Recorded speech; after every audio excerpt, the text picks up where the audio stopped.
not guilty. As to count 2, the defendant is not guilty.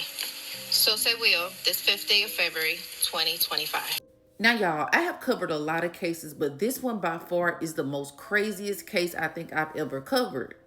Now, y'all, a 17-year-old unalived his parents at 2 different times and literally walked free on both charges. So this case begins back in 2023. And in February of 2023, Charles Griffith and his 15-year-old son, Colin, would get into a verbal disagreement. So this happened in Oklahoma, and we don't know what the disagreement was about. But at some point in time on February 14th, Colin dialed 911. Now, once police came out, he told police that him and his dad had got into an argument and that the argument led to a bedroom where his dad cornered him.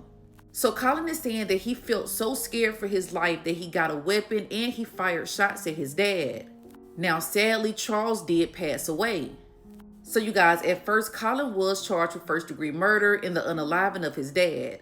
And his mom, Kathy, was by his side. She bonded him out on a $50,000 bond.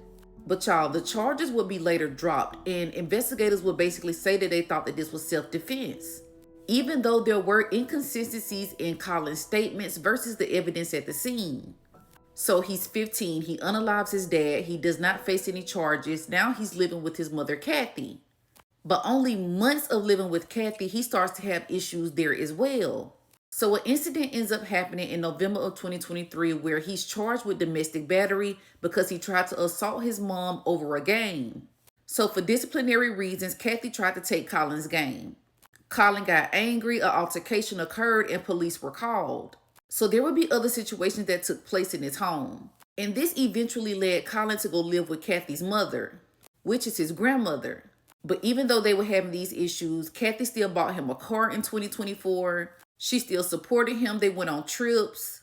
And it seemed like Kathy was trying to rebuild her relationship with her son. But in September of 2024, something would go terribly wrong. So in September, Colin was at his grandmother's house. And it's being said that Kathy went over there in order to try to talk to Colin about coming back home. But witnesses say that this altercation turned physical when Colin decides to drag his mother back inside of the house.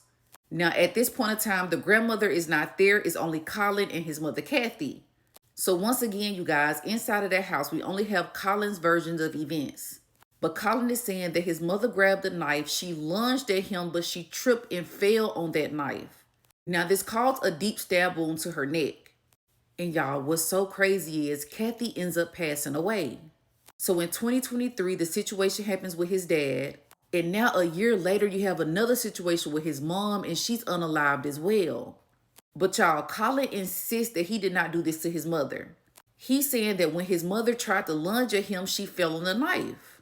So y'all, he is still charged with his mother's unaliving. And just recently, they actually had the trial for this unaliving.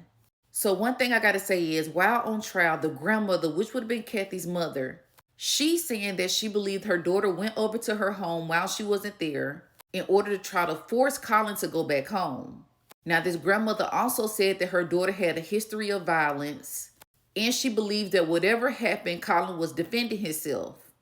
A jury deliberated for only 11 hours and found Colin not guilty. Y'all, this man was acquitted on all charges, and he literally walked free. Now, y'all, let me say this. My heart goes out to the victims. But I hate to say this, y'all, but he is going to offend again. There is no doubt in my mind that he's being upheld by their grandmother. And she better hope that she doesn't cross him the wrong way because she could be next. Now, let me say this. Everyone is innocent until proven guilty, and he was proven innocent. But y'all, this is just absolutely crazy. This kid had a history of violence, not just the unaliving cases. He had domestic battery charges. And the fact that they just let him walk free, they didn't order him to get mental health help. They didn't order him to go somewhere for a little while. Y'all, this kid is literally just he's free. Now, I'm very curious as to you guys' thoughts on this case. Like I said before, that grandmother upholding him and that behavior is just absolutely sickening. I wouldn't be surprised if her and her daughter had issues, and that's the reason why she's sticking up for him so much.